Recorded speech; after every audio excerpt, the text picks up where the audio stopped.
अस्सलाम वालेकुम। तो आज हम करने जा रहे हैं ग्रेड 12 की एक्सरसाइज 1.3 का क्वेश्चन नंबर 3। क्वेश्चन क्या कह रहा है कि मैंने इसमें ना मेन बातें लिखी हैं, जस्ट मतलब पूरी स्टेटमेंट नहीं लिखी। 50,000 इन्वेस्ट कर रहे हैं 6% इंटरेस्ट पे, मतलब हर साल आपका 6% ग्रो कर रहा है ओरिजिनल अमाउंट में, ठीक है। After 2 years it grows to amount A. उन्होंने अमाउंट बताई गई है कि उन्होंने जो रिलेशन दिया है ना, आपको अगर इसकी समझ नहीं आ रही, बस आप इतना याद रखें कि टी हमारी एनुअल ग्रोथ को शो कर रहा है और ए हमारा अमाउंट है, बस ये आप याद रखें। बाकी हमने बस इस ताल्लुक को यूज करना है और आपका सवाल इजीली सॉल्व हो जाता है, ठीक है। After what time 50,000 grows to 4,50,000। तो मतलब ए की वैल्यू आपको दी हुई है कि 50,000 से ग्रो करके वो कितनी हो गई है, 4,50,000, ठीक है। ये आपकी न्यू अमाउंट है, ठीक है। तो उन्होंने कहा कि आफ्टर व्हाट टाइम, तो टी हमारा क्या होगा अगर आपकी जो अमाउंट है वो 4,50,000 हो जाए, तो टी क्या होगा। तो जस्ट थोड़ा सा जल्दी करेंगे क्योंकि मैं आपको पहले भी बता चुकी हूँ, ये क्वेश्चन बहुत इजीली सॉल्व हो जाते हैं। 4,50,000 ए की जगह लिखेंगे, बल्कि मैं पहले रिलेशन लिख लेती हूँ। ए आपका क्या दिया हुआ है, 50,000।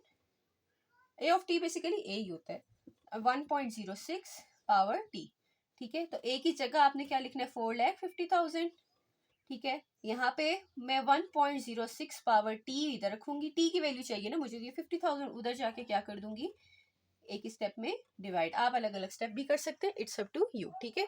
अब आपने क्या करना है, टी निकालने के लिए टी को नीचे लाना पड़ेगा। टी नीचे लाने के लिए टेकिंग आपने क्या करना है, लॉग ऑन बोथ साइड्स। देखिए ये पावर वाला क्वेश्चन है, इसमें भी एल एन लेंगे हम, ठीक है। तो एल एन हमारे पास 1.06 हो जाएगा और जो टी है ये पावर स्टार्ट में आ जाएगी, तो टी लॉग ऑफ 1.06। और इन दोनों को जब आप डिवाइड करेंगे ना, तो 5 9 से 45 होता है। तो 50,000 बेसिकली 4,50,000 को जब आप डिवाइड करेंगे, यहाँ पे आ जाएगा आपका 9, ठीक है। तो 9 जो आपका आंसर है उसका लॉग लिया था आपने, ठीक है। लॉग ऑफ 9 आपका आ जाएगा, टी आ जाएगा आपके पास log of 9 divided by log of 1.06, ठीक है। कैलकुलेटर से ये दोनों वैल्यू आप डायरेक्ट डिवाइड कर लें, तो टी आपके पास आ जाएगा 337.7, ठीक है। So this is the time हमारे पास जो रिक्वायर्ड था हमें, ठीक है। तो वैसे ही आंसर इक्वल टू के बजाय अप्रोक्सीमेशन में लिखेंगे, बिकॉज आपका पॉइंट जो है वो कैलकुलेटर में काफी सारे आएंगे, तो आप देख लीजिएगा, ठीक है। सो नेक्स्ट पार्ट करते हैं, find the doubling time. Doubling time का मतलब क्या है कि आपके पास वो टाइम फाइंड करें, वो टाइम हमने फाइंड करना है। पिछले पार्ट में भी हमने क्वेश्चन नंबर 2 में भी किया था। टाइम वो निकालना है जिसमें अमाउंट क्या हो जाए, डबल हो जाए ऑफ इनिशियल अमाउंट, ठीक है। इनिशियल अमाउंट अब हमारे पास क्या थी, वो हमें गिवन थी, 50,000 इन्वेस्ट किया था। तो मतलब इनिशियल अमाउंट हमारी जो हमने इन्वेस्ट की थी वो कितनी थी, इनिशियल 50,000 थी, ठीक है। तो ये 2 ऑफ 50,000 लिखेंगे, ठीक है। इसमें हमें निकालने की जरूरत नहीं पड़ेगी, अगर ना होती ना तो हम T0 पुट करके इनिशियल अमाउंट निकाल सकते थे, जैसे कि हमने क्वेश्चन नंबर 2 में किया था। तो ए आपके पास क्या आ जाएगा, 2 5 are 10, तो बेसिकली ये आ जाएगा 1 लाख, ठीक है। तो 1 लाख आपकी अमाउंट बन रही है, ठीक है। अब आपने ए की जगह 1 लाख पुट करना है। रिलेशन में ए हमारे पास 50,000, 1.06 पावर टी है, दिस इज द रिलेशन। सो ये हमारे पास इंप्लाई क्या करेगा, 1 लाख, इसकी जगह ए की वैल्यू की जगह 50,000 इधर जाके क्या हो जाएगा, डिवाइड। मैं एक ही स्टेप में कर रही क्योंकि हमने टी निकालना है, 1.06 अभी हमने टी निकालने वाला प्रोसेस किया था। इन दोनों को डिवाइड करके आंसर क्या आ जाता है, 2 1.06 पावर टी, ठीक है। टेकिंग हम क्या कर रहे हैं, अब टी को नीचे उतारने के लिए लॉग ऑन बोथ साइड्स, इसका लॉग लेंगे तो ये लॉग ऑफ 2 हो जाएगा, और इसका लॉग लेंगे तो टी स्टार्टिंग में आ जाएगा, t log of 1.06 equals to log of 2, ठीक है। तो टी की वैल्यू चाहिए आपको log of 2 by log of 1.06, so answer will be approximately equals to 11.89, ठीक है। आप अप्रोक्सीमेशन लगाएं ना लगाएं मतलब आपकी मर्जी है, लेकिन हम अप्रोक्सीमेशन इसलिए लगाते हैं क्योंकि ये अंदाजा, मतलब इतना लगभग इतना ही होगा, क्योंकि पॉइंट्स में आंसर आता है इस वजह से। क्लियर। तो क्वेश्चन नंबर 3 हम स्टार्ट करते हैं कि पी ऑफ टी हमारे पास पी नॉट ई की पावर के टी। अच्छा ये याद रखिएगा बच्चे, ये जो P of T equals to P naught E की पावर के लिखा हुआ है, यहाँ पे आर भी हो सकता है, तो ये जो रिलेशन है ना, ये ग्रोथ फंक्शन कहलाता है, ठीक है।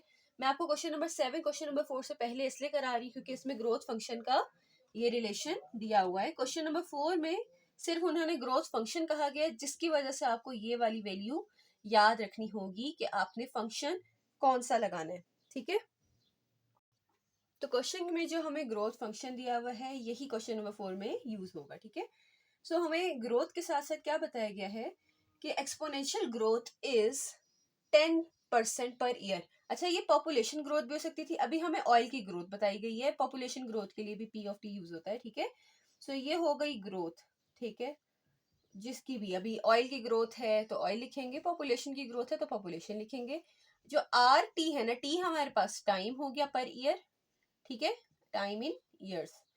और जो आर है ना, ये एक्सपोनेंशियल हर साल में कितनी ग्रोथ हो रही है, कितने परसेंट इंक्रीज हो रहा है, अक्सर परसेंटेज से शो करते हैं इसको, तो ये उसको शो करता है, ठीक है। सो यहाँ आर की जगह के है, तो एक्सपोनेंशियल ग्रोथ बेसिकली किसकी वैल्यू है, के की वैल्यू है। समझ आ रही है आपको। तो हमारे पास जो ग्रोथ फंक्शन दिया हुआ है उसमें के की वैल्यू दी हुई है कि वो 10% पर ईयर है, ठीक है। अब उन्होंने पूछा क्या है, when will the demand be double, मतलब हमारी पी की वैल्यू डबल हो रही है तो उसका टाइम निकालना है हमने। हमें क्वेश्चन के मुताबिक दिया हुआ है कि डबल ऑफ पी नॉट करना है, इनिशियल पॉपुलेशन का डबल करना है। ये चीज हम क्वेश्चन 2 और क्वेश्चन 3 दोनों में कर चुके हैं। के की वैल्यू आपको दी हुई है क्या, 10% पर ईयर, तो आपने जस्ट लिखना है 10%। मैं इसको नेक्स्ट स्टेप में लिखती हूँ बल्कि, ठीक है। तो के हमें क्या दिया हुआ है, 10% पर ईयर। पर ईयर लिखना मस्त नहीं है, आपने सिर्फ इसकी वैल्यू फाइंड करनी है। परसेंट का मतलब क्या होता है, परसेंट बेसिकली डिवाइडेड बाय 100 होता है। आई होप सो ये आपको कॉन्सेप्ट पता होगा। हर परसेंटेज की जगह हम 1/100 लिखते होते हैं, ठीक है। तो बेसिकली इस परसेंट को खत्म करने के लिए मैंने उसकी जगह 1/100 लिखा। तो 10 डिवाइडेड बाय 100, 0 कैंसिल, 0.1 आ जाएगा आपकी के की वैल्यू। तो आपने बेसिकली के की जगह क्या पुट करना है, 0.1 इन दिस रिलेशनशिप। तो गिवन हमारे पास क्या था, एस हम कहेंगे पी हमारे पास गिवन था पी नॉट ई की पावर के टी, के की जगह अब क्या आ गया 0.1 और टाइम। और हमसे पूछा क्या गया था कि टाइम क्या होगा, when will the demand be double. When का मतलब बेसिकली बच्चे क्या होता है, टाइम। टाइम क्या है, जब डिमांड, डिमांड किसकी, ऑयल की, तो बेसिकली पी जो है वो डबल हो रहा है, पी नॉट से को 2 से मल्टीप्लाई कर रहे हैं हम। तो पी की जगह अब हमें पी नॉट हमें नहीं गिवन, तो हम इस रिलेशनशिप से भी नहीं निकाल सकते क्योंकि कोई भी वैल्यू हमें ऐसा नहीं गिवन जिससे हम पी नॉट की वैल्यू निकाल सके। सो हमने क्या करना है, पी की जगह 2p0 पुट करना है क्योंकि वो इनिशियल का डबल है, ठीक है। ये वाली वैल्यू यहाँ पुट की, पी नॉट आपके रिलेशनशिप में था 0.1 इंटू टी, ठीक है। तो पी नॉट उधर जाके ई की पावर 0.1 टी, ठीक है, और पी नॉट उधर जाके क्या हो जाएगा, divide 2p0 divide by P not, ये दोनों कैंसिल। तो आंसर क्या आ रहा है, 2 इज इक्वल टू ई की power 0.1 T. I hope so यहाँ तक आपको समझ आ गया होगा।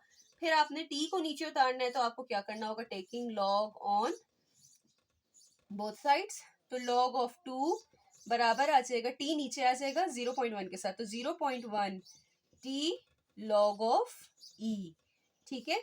अब आप बच्चों को ये पता होगा कि लॉग ln जो है विद द बेस ई होता है, और किसका ले रहे हैं, लॉग ई का ले रहे हैं। तो जब बेस और नंबर सेम होते हैं तो आंसर हमेशा क्या आता है, 1। तो इसको कैलकुलेटर से करने की जरूरत ही नहीं है, इसका आंसर क्या आएगा 1 इंटू टी, और 0.1 उधर जाके क्या हो जाएगा, लॉग ऑफ 2 से divide, log of 2 divided by 0.1। So T यहाँ पे 1 से मल्टीप्लाई होकर टी रह जाएगा। और इसका आंसर मैं कैलकुलेटर से अगर चेक करूं, सॉरी, सो हमारे पास इसका आंसर आ जाएगा 2.9 समथिंग, ठीक है। तो ये 2.9 लिख लेंगे, आप चेक कर लीजिएगा, ठीक है, खुद से। सो इस तरह से आपका क्वेश्चन हो जाना था और बहुत इजी है। आई होप सो आपको समझ आ गई होगी। अच्छा सॉरी, मैंने रीचेक किया तो यहाँ पे कैलकुलेटर से 6.9314 समथिंग आ रहा है, तो आप इसको अप्रोक्सीमेशन में भी लिख सकते हैं लिखना चाहें तो टी अप्रोक्सीमेटली 6.9 ही है, ठीक है, वो 2.9 ही था, आई एम सॉरी। सो अब हम मूव करते हैं क्वेश्चन नंबर 4 की तरफ। तो बच्चों जैसा क्वेश्चन 7 था same to same question number 4 है, लेकिन इसमें फर्क क्या है कि आपको कोई भी रिलेशन नहीं दिया गया। अब आप गौर से पढ़िएगा, मेरा पूरा क्वेश्चन मैंने नहीं लिखा, मेन मेन पॉइंट्स लिख लिए। तो उन्होंने कहा एक्सपोनेंशियल ग्रोथ ऑफ पॉपुलेशन भी लिखा हुआ है, ऑफ पॉपुलेशन जो है पहले ऑयल का था अब पॉपुलेशन का है। तो वो क्या दिया हुआ है, एक्सपोनेंशियल ग्रोथ रेट दिया हुआ है 1% पर ईयर। पहले तो मैं आपको रिलेशन लिख के दिखा देती हूँ, P equals to P naught E की पावर आर टी लेना है। पहले आपका KT था, लेकिन मैंने आपको कहा था जनरल रिलेशन में आर आता है, यूज होता है। तो आपकी मर्जी, वेरिएबल जो भी यूज करें, हमें ताल्लुक पता होना चाहिए। तो ये आर आपका एक्सपोनेंशियल ग्रोथ रेट होता है, ठीक है। रेट से बेसिकली आर फॉर रेट है इसका ग्रोथ रेट। तो आर आपको क्या दिया हुआ है, एक्सपोनेंशियल ग्रोथ 1% पर ईयर दिया हुआ है। जैसे हमने पहले के की वैल्यू ली थी परसेंटेज वाली, तो ये जो पावर वाला टी के साथ होता है ना, आर या के, वो परसेंटेज वाली वैल्यू होती है, ठीक है। आफ्टर हाउ मेनी ईयर्स वो पूछ रहे हैं, पॉपुलेशन विल बी डबल्ड। तो पी जो है वो इनिशियल पॉपुलेशन का डबल हो रही है, 2 से मल्टीप्लाई हो रहा है, तो उसमें हाउ मेनी ईयर्स लग रहे हैं, तो टी क्या होगा, सवाल ये है, ठीक है। तो हमारे पास, मैं इस रिलेशन को बाद में लिखती हूँ, ठीक है। टी हमारे पास क्या होगा, डेटा हमने ये लिखा, ठीक है। और रिलेशन हमारे पास क्या होता है, पी नॉट ई की पावर आर टी, ठीक है। अब पी की जगह हमने क्या पुट करना है, डबल ऑफ पॉपुलेशन हो रहा है, इनिशियल पॉपुलेशन ये थी। आर हमारे पास 1% इंक्रीज था, मतलब 1 डिवाइडेड बाय 100 हो रहा है, जिसका आंसर आएगा 0.01, ठीक है। तो यहाँ 0.01 into T. I hope so यहाँ कोई सवाल नहीं होगा आपका, बिल्कुल क्वेश्चन 7 की सेम है पैटर्न, ठीक है। ई की पावर 0.01 इंटू टी, ये पी नॉट उधर जाके इस पी नॉट से डिवाइड होके ये कैंसिल हो जाएंगे, और आंसर क्या रह जाएगा, जिस मैं कर देती हूँ, चले, ठीक है। ये दोनों डिवाइड हो रहे हैं और ये कैंसिल हो रहे हैं, ठीक है। तो कैंसिल आउट होके आंसर क्या आ रहा है, 2 ई की पावर 0.01 टी, ठीक है। आपने फिर टी को नीचे उतारना होता है, तो क्या करना है, taking log on both sides. तो लॉग ऑफ 2 बराबर आ जाएगा 0.01, टी नीचे आ जाएगा, और लॉग ऑफ ई रह जाएगा, इसका लॉग ले लेंगे और ये पावर शुरू में आ जाएगी, ठीक है। तो ये पावर आपकी स्टार्ट में आ गई। लॉग ऑफ ई का आंसर क्या होता है, 1, बिकॉज आप लिख लेंगे लॉग ऑफ ई क्या होता है 1, तो ये खत्म हो गया जैसे, ठीक है। 1 से मल्टीप्लाई होकर वैल्यू खत्म हो गई, टी रह गया। टी के साथ ये एक्स्ट्रा वैल्यू थी, उधर जाके क्या हो जाएगी, डिवाइड। तो लॉग ऑफ 2 बाय 0.01, ये आप कैलकुलेटर से कर लें। तो लॉग ऑफ 2 बाय 0.01, आंसर आ रहा है 69.314, ठीक है। तो बिल्कुल क्वेश्चन नंबर 7 का जैसा ही आंसर है, उसमें 0.1 से डिवाइड हो रहा था, तो 6.93 आ रहा था, इसमें 69.3 आ रहा है। क्वेश्चन बिल्कुल वैसा ही था बच्चों, उम्मीद है आपको समझ आई होगी। सिर्फ यहाँ 1% और उसमें 10% का डिफरेंस था, बाकी सारा क्वेश्चन सेम था। तो बच्चों, जैसे हमने question number 7 and question number 4 किया, बिल्कुल क्वेश्चन नंबर 5 भी पॉपुलेशन ग्रोथ से रिलेटेड है। तो आपके पास उसका ग्रोथ फंक्शन क्या होता है, एक्सपोनेंशियल ग्रोथ फंक्शन की बात की जाए तो फंक्शन लिखना है आपने, जो ये पी नॉट ई की पावर आर टी है, ठीक है। इसको पॉपुलेशन ग्रोथ फंक्शन भी कहते हैं, इसको एक्सपोनेंशियल ग्रोथ फंक्शन भी कह सकते हैं, बिकॉज इसमें एक्सपोनेंट यूज हो रहा है, ठीक है।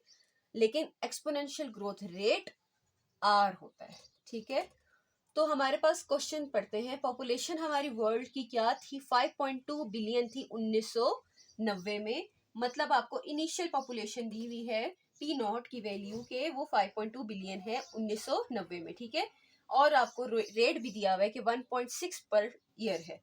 तो पी नॉट आपको गिवन है 5.2 बिलियन है, तो यूनिट लिखने की मस्ट नहीं है, ठीक है। आप लिखना चाहें लिख लें, वैल्यू से आपको कंसर्न है बेसिकली। 5.2 आपकी पी नॉट है, आर आपका क्या है 1.6%, ठीक है। आर की वैल्यू मैं निकाल लूंगी बच्चे, आप ये चीज यहाँ पे पहले मतलब डाटा लिख के फिर ये चीज कर सकते हैं। मैं आपको थोड़ी सी स्पेस बचाने के लिए साइड पे कर रही हूँ। परसेंट की जगह डिवाइडेड बाय 100, ठीक है। तो 1.6 डिवाइडेड बाय 100 आ जाएगा 0.016, this is the value of R, ठीक है। साइड पे करके मैंने आपको दिखा दिया, पी नॉट की वैल्यू ये है एंड आर की वैल्यू ये है। पी नॉट, अब उन्होंने कहा पहला part find exponential growth function, मतलब आपने सिर्फ इस तरह से ताल्लुक लिखना है कि बनता क्या है, ठीक है। तो P आपके पास P ऑफ T होता है बेसिकली। P ऑफ T जो है आपके पास टाइम पे डिपेंड करता है ना, ये पॉपुलेशन की ग्रोथ। तो P टाइम पे डिपेंड कर रहा है। P नॉट की जगह आपके पास आ जाएगा 5.2, E की पावर R की जगह आपकी वैल्यू आएगी 0.016 and T as it is, ठीक है। T वेरिएबल है यहाँ पर और P की वैल्यू T पे डिपेंड कर रही है। This is the independent variable, this is the dependent variable. उन्होंने कहा था सिर्फ फंक्शन निकाले, हमने ये फंक्शन निकाल लिया according to the given data. Clear. Next हमारा क्वेश्चन क्या कह रहा है कि find population of the world in 2000। 1990 से 2000 तक कितने सालों का फर्क होता है, आप खुद सोचे। 10 सालों का, ठीक है। तो हमें बेसिकली क्या दिया हुआ है, टाइम दिया हुआ है कि हम कैसे निकालेंगे, 2000 से 1990 को माइनस करेंगे, वो आ जाएगा 10 ईयर्स, ठीक है। उन्होंने पूछा क्या है कि फाइंड पॉपुलेशन वर्ल्ड की, फाइंड करें, वो क्या होगी 2000 में। 2000 में आपने 2000 नहीं पुट करना बच्चे, आपको बताया गया कि 1990 आपका इनिशियल टाइम है, टी नॉट कह लें जिसको, और अभी आपका फाइनल टाइम T1 आपको जो अभी दिया हुआ है वो 2000 है। तो दोनों को माइनस करके आपने ईयर्स निकालने कि कितने ईयर्स का गैप है, ठीक है। 10 ईयर्स आपका टी हो गया, पी आपने फाइंड करना है, जस्ट आपने रिलेशन में पुट करनी है। अब रिलेशन आपने ये यूज करना है, ठीक है। पी ऑफ टी आपके पास क्या है, 5.2 ई की पावर 0.016 इंटू टी। जहां जहां टी है मैं यहाँ पे ही डायरेक्ट पुट करने लगी हूँ, ठीक है। आप ये लिख के उसके बाद अगले स्टेप में कर सकते हैं, यहाँ मेरे पास जगह कम है। तो टी की जगह 10 और यहाँ पे भी टी की जगह 10। पी ऑफ 10 बेसिकली 10 ईयर्स में पॉपुलेशन क्या होगी ये शो कर रहा है। और ये क्या हो जाएगा 5.2 ई की पावर, इसको आप लोग ना कैलकुलेटर से सॉल्व कर लें। तो ई की पावर 0.016 जब कैलकुलेटर में 10 से मल्टीप्लाई करेंगे तो 0.16 आ जाएगा, और ये 5.2, ठीक है। तो इसकी वैल्यू मैं आपको बता देती हूँ, सॉल्व करके आ जाएगी 6.1 बिलियन है आपके पास, यूनिट तो बिलियन लिखेंगे। तो मतलब 10 ईयर्स में आपके पास पॉपुलेशन कितनी बढ़ गई है, 5.2 से बढ़ के 6.1 बिलियन हो गई है, ठीक है। नेक्स्ट आपका पार्ट क्या कह रहा है, उम्मीद है आपको समझ आ गई होगी। आपने गैप निकालना पहले ईयर्स का, उसके बाद आपने पॉपुलेशन कैलकुलेट कर ली, easy as that. Which year population was 8 billion. अब आपको टाइम नहीं दिया हुआ, विच ईयर का मतलब टाइम फाइंड करें। पॉपुलेशन आपको दी हुई है 8 बिलियन, ठीक है। तो अब आपने रिलेशन में क्या करना है, जस्ट पी नॉट ई की पावर आर टी होता है, पी ऑफ टी बेसिकली, ठीक है। तो पी ऑफ टी और पी एक ही बात है बच्चों। तो पी आपके पास क्या दिया हुआ है 8 बिलियन, पी नॉट हमें मालूम था, यहाँ पे पी नॉट की वैल्यू 5.2 है, ई की पावर आर 0.016, इस रिलेशन को देखना है, ठीक है। और टी हमें फाइंड करना है, बाकी सब वैल्यू नोन है, टी नहीं है हमारे पास। तो अब पावर को नीचे लाने के लिए लॉग लेना पड़ेगा, लेकिन उससे पहले हम थोड़ा सिंप्लीफाई कर लेते हैं। 8 और 5.2 इधर जाके डिवाइड, ई पावर 0.016 इंटू टी, ठीक है। Taking log on both sides, तो लॉग ऑफ 8 बाय 5.2 हो जाएगा, और ये 0.016 टी लॉग ऑफ ई हो जाएगा। लॉग ऑफ ई का आंसर 1 होता है, तो यहाँ सिर्फ टी रह जाएगा, 0.016 उधर जाके डिवाइड हो जाएगा। तो लॉग ऑफ 8 बाय 5.2 का अगर आंसर देखें आप तो 0.4307 आता है। आप फिर भी चेक कर लीजिएगा कैलकुलेटर से, इसको सॉल्व किया तो ये आंसर, और 0.016 इससे जाकर डिवाइड, तो टी आपका अप्रोक्सीमेटली कितना आ जाएगा 26.9 ईयर्स, ठीक है। सो हमारे पास दिस इज द टाइम, 26 साल लग जाएंगे पॉपुलेशन को 5.2 से 8 बिलियन होने में। उम्मीद है बच्चे आपको ये सारे क्वेश्चन पॉपुलेशन ग्रोथ वाले समझ आ गए होंगे। सारे क्वेश्चन मैंने एक ही वीडियो में इसलिए बनाए ताकि क्योंकि सारे रिलेटेड थे। एक क्वेश्चन और है पॉपुलेशन से रिलेटेड जो क्वेश्चन नंबर 8 है, लेकिन वो नेक्स्ट वीडियो में कवर करेंगे बिकॉज ये वीडियो आपकी लंबी हो रही है। सो उम्मीद करती हूँ आपको समझ आ गई। कोई भी क्वेश्चन हो मुझसे ज़रूर पूछेगा। अभी के लिए अल्लाह हाफिज़।